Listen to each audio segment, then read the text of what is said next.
நம்ம தளபதி விஜய் அவர்கள் வந்து இன்னைக்கு தன்னோட கட்சி கொடியையும் கட்சிக்குண்டான பாடலையும் வந்து ரிலீஸ் பண்ணியிருக்காரு. இப்படி அந்த கட்சி கொடிக்கு பின்னாடி சில இன்ட்ரெஸ்டிங்கான விஷயங்கள்லாம் வந்து இருக்குது. அது என்னங்கிறத உங்ககிட்ட சொல்ல போகிறேன்.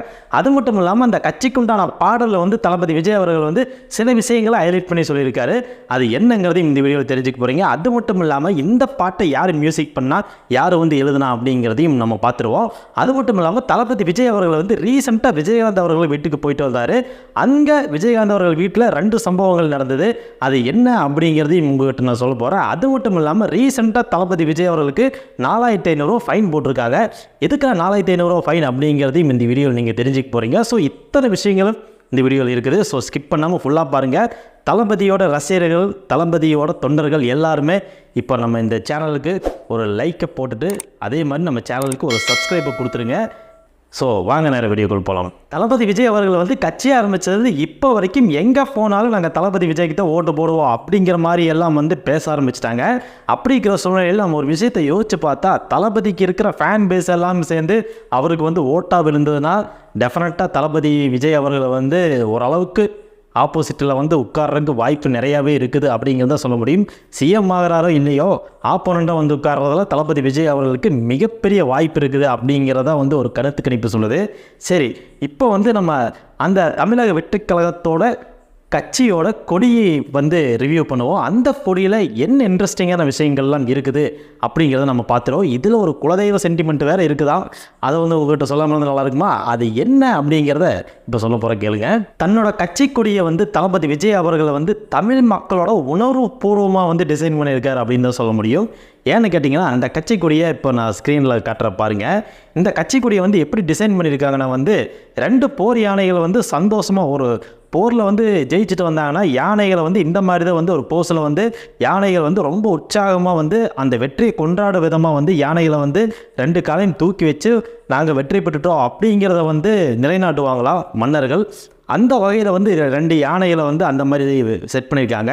அது மட்டும் இல்லாமல் சென்ட்ராக பார்த்தீங்கன்னா வாகை மலரோட அடையாளத்தை வந்து இந்த கொடியில் வந்து வச்சுருக்காங்க. வாகை மலர் எதுக்காக இந்த கட்சி கொடியில் வச்சாங்க அப்படின்னு கேட்டிங்கன்னா இதுக்கு மிகப்பெரிய ஹிஸ்ட்ரியே இருக்குது அப்படின்னு தான் சொல்ல முடியும். ஏன்னா வந்து அந்த காலத்தில் வந்து பார்த்திங்கன்னா மக்கள் எல்லாருமே வந்து பார்த்திங்கன்னா குறிப்பாக பெண்கள் வந்து இந்த வாகை மலரை வந்து கம்மல் மாதிரி போட்டுக்குவாங்களாம். அது மட்டும் இல்லாமல் இந்த வாகை மலர் வந்து எப்படி வந்து பயன்படுத்துகிறாங்கன்னா வந்து பெண்கள் எல்லாருமே வந்து கழுத்தில் வந்து இந்த ஒரு மாலையாக செஞ்சு போட்டுக்குவாங்களாம். ரெகுலராக வந்து இந்த வாகை மலர்கள்லாம் யூஸ் பண்ணுவாங்க அப்படிங்கிற மாதிரி சொல்கிறாங்க. அது மட்டும் இல்லாமல் தொல்காப்பியத்தில் என்ன சொல்கிறாங்கன்னா வந்து இந்த வாகை மலர்கள் வந்து வீரர்கள் வந்து போருக்கு போகும்போது ஒரு ஃபைட்டுக்கு போகும்போது வந்து இந்த மலர்களை தான் வந்து சூடிட்டு போவாங்களாம். ஏன்னா எங்கள் பக்கம் இந்த வெற்றி அப்படிங்கிறத ப்ரூவ் பண்ணுறதுக்காக ஒரு ஆக்ரோஷமாக ஒரு தன்முனைப்போட ஒரு தைரியத்தோட இந்த வாகை மலர்களை வந்து போட்டுட்டு போவாங்களாம். அது மட்டும் இல்லாமல் அப்படி போரில் ஜெயிச்சு ரிட்டர்ன் வரும்போது வந்து அந்த போர் மன்னருக்கோ அந்த போர் படைத்தளபதிக்கோ வந்து என்ன பண்ணுவாங்கன்னா இந்த வாகை மலரால் சூடப்பட்ட கிரீடத்தை தான் வந்து அந்த படைத்தளபதிக்கும் மன்னருக்கும் சூட்டி அழகு பார்ப்பாங்களாம்.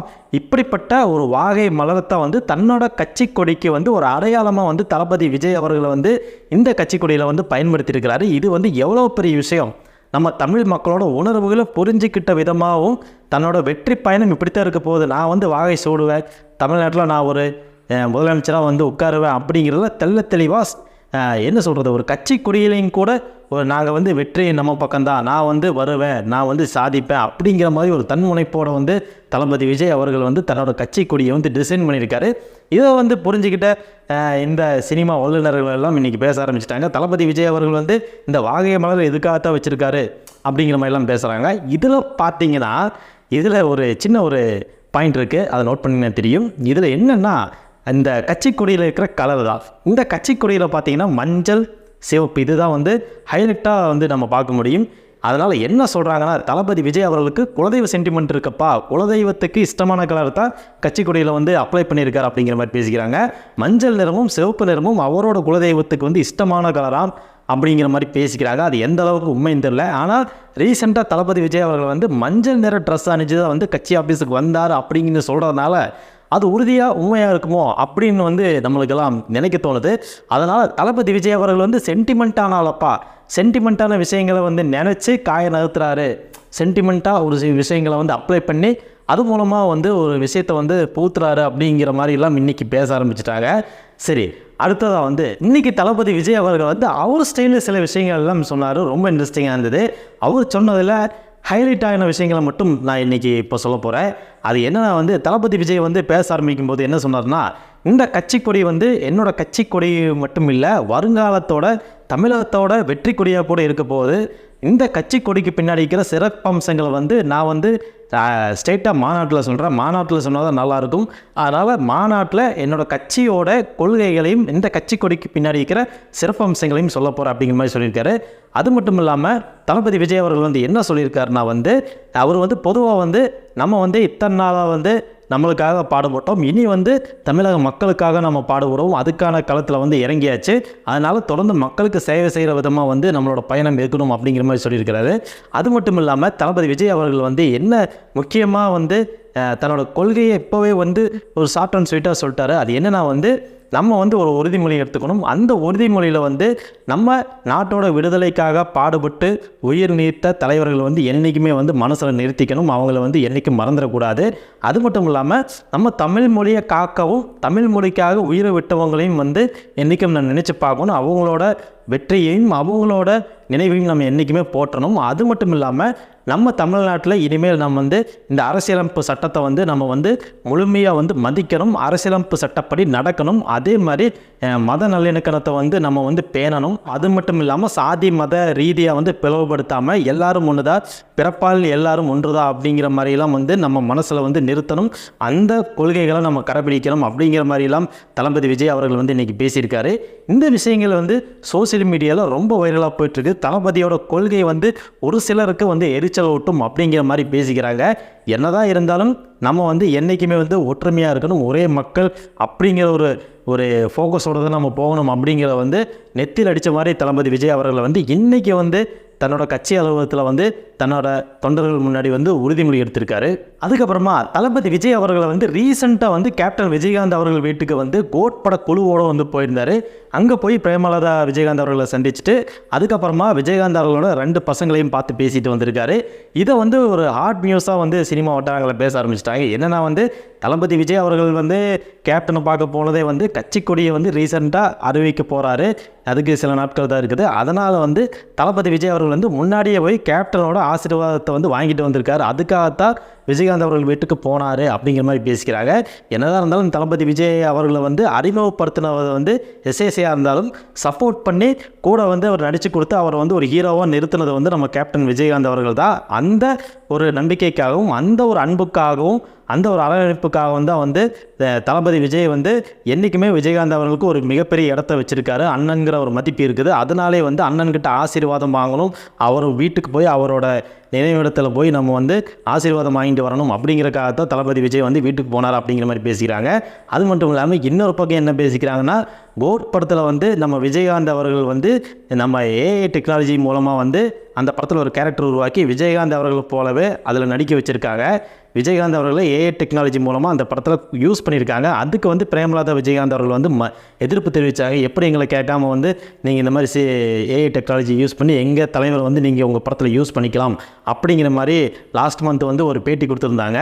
அதை வந்து சரிகட்டுற விதமாக வந்து இன்றைக்கி இப்போ வந்து தளபதி விஜய் அவர்கள் வந்து விஜயகாந்த் அவர்கள் வீட்டுக்கு போய் பிரேமலதா அவர்களை சந்தித்து அந்த விஷயத்துக்கு வந்து ஒரு ஆதரவு தர்ற மாதிரி அந்த படத்துக்கு யூஸ் பண்ணதுக்கு வந்து நியாயமாக வந்து அவங்ககிட்ட போய் சம்மதம் வாங்கிட்டு வந்த மாதிரி வந்து பேசிக்கிறாங்க.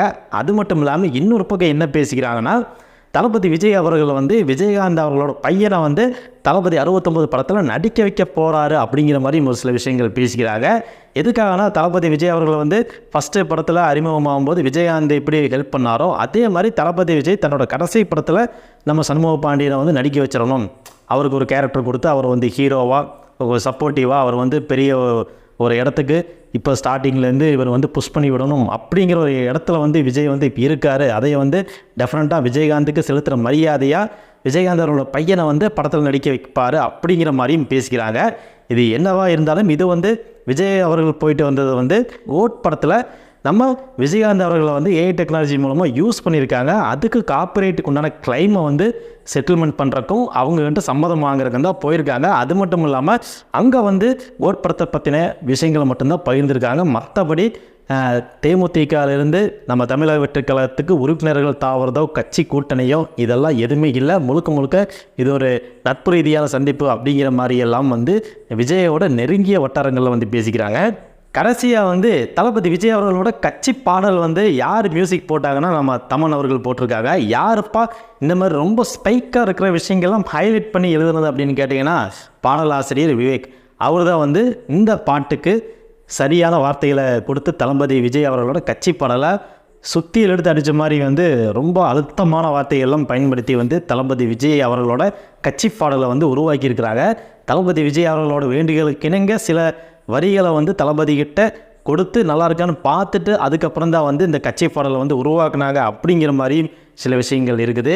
இந்த கட்சி பாடலை பற்றி பேசினா இன்னும் நிறையா விஷயங்கள் சொல்ல வேண்டியது வரும், நிறைய டீப்பாக போக வேண்டி வரும், வீடியோ லென்த்தும் அதிகமாகிட்டு இருக்குது. ஸோ அதனால் அந்த கட்சி பாடல் வந்து யூடியூப்பில் இருக்குது, நீங்களே கேளுங்க. இதை பார்த்த உடனே என்னடா இத்தனை வருஷமாக கட்சி பாடல்லாம் வந்தது, ஒரு சினிமாட்டிக்காக இல்லை, ஆனால் இந்த தளபதி விஜய் அவர்களோட கட்சிப்பாடு ரொம்ப சினிமாட்டிக்காக இருக்குது. ஏன்னா தளபதி விஜய் ஆல்ரெடி ஒரு பீக்கில் இருக்கார். அவருக்கு ஒரு பாட்டுங்கிறது கட்சி பாட்டு இல்லாத சினிமா பாடல் மாதிரியே வந்து இந்த பாட்டை வந்து டிசைன் பண்ணியிருக்காங்க, இந்த பாட்டை வந்து உருவாக்கியிருக்கிறாங்க. நம்மளுக்கு யூஸ்வலாக கேட்கும்போது இந்த கட்சி பாடல் வந்து ஒரு சினிமாவில் வர பாட்டு மாதிரி தான் நம்மளுக்கெல்லாம் தோணும். சினிமா மட்டும் இல்லை, ரியல் லைஃப்லேயும் தளபதி விஜய் அவர்கள் தான் இதைத்தான் வந்து எதிர்பார்க்குறாரு மக்கள்கிட்ட இதை தான் சொல்ல வராரு அப்படிங்கிறது வந்து இந்த பாட்டு மூலமாக நம்மளுக்கு புரியுது. ஸோ விஜய் அவர்களோட கட்சி மாநாடு வந்து செப்டம்பர் மாதம் வந்து நடத்திடுவார். செப்டம்பர் 5 வந்து இந்த படம் ரிலீஸ் ஆக போதா, கோட் படம்.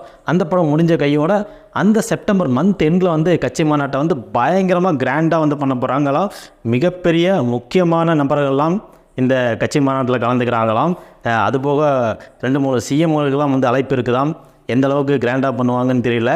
சரி, இது எப்படி இருந்தாலும் இவரோட கட்சி மாநாடு தமிழ்நாட்டில் மிகப்பெரிய மாற்றத்தை ஏற்படுத்தும், மிகப்பெரிய திருப்பத்தை ஏற்படுத்தும் அப்படிங்கிறதுல எந்த சந்தேகமும் இல்லை.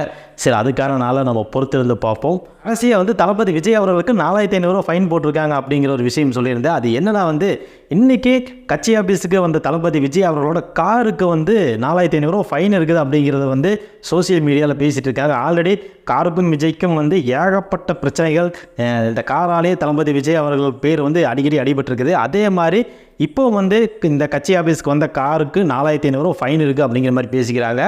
அந்த கார் வந்து யாரோடதுன்னு நம்ம சொல்ல முடியாது. தளபதி விஜய் அவர்களதா இல்லை வேறு யாராவது கட்சி உறுப்பினர்களதா அப்படின்லாம் தெரியாது. உடனே தளபதி விஜய் அவர்கள் வந்து 4500 ஃபைனை கட்டாமல் தான் காரை ஓட்டிகிட்ருக்கார் அப்படிங்கிற மாதிரிலாம் சோசியல் மீடியாவில் ரொம்ப நெகட்டிவாக வந்து எழுதிட்டு இருக்காங்க. எப்போ அத்தனை ஓடி சம்பாதிச்சவருக்கு ஒரு 4500 கட்ட தெரியாதா? ஏன் அப்படிலாம் பேசிகிட்டு இருக்காங்கன்னு தெரியல. இதை பற்றி நீங்கள் என்ன நினைக்கிறீங்க அப்படிங்கிறத கமெண்ட்டில் சொல்லுங்கள். அது மட்டும் இல்லாமல் தளபதி விஜய் அவர்களோட கட்சி கொடியை பற்றியும் கட்சி பாடலை பற்றியும் தளபதி விஜய் அவர்களோட அரசியல் பயணத்தை பற்றியும் ஓரளவுக்கு நான் பேசியிருக்கேன். அந்த நான் பேசின விஷயங்களில் உங்களுக்கு எந்த விஷயம் பிடிச்சிருந்தது, நீங்கள் தளபதி விஜய் அவர்களோட கட்சி பயணத்தை பற்றி என்ன நினைக்கிறீங்க அப்படிங்கிறத கமெண்ட்டில் சொல்லுங்கள். நம்ம சப்ஸ்கிரைபர்ஸ் எல்லாம் படிச்சுக்குவாங்க. ஸோ இந்த வீடியோ இதோட முடிச்சுக்கலாம். அடுத்த அப்டேட்டு பயங்கரமான அப்டேட்டு, அதாவது கோட் படத்தோட அப்டேட்டு வரப்போகுது. அதையும் நம்ம சேனலில் பார்த்து என்ஜாய் பண்ணுங்கள். ஸோ நன்றி, வணக்கம்.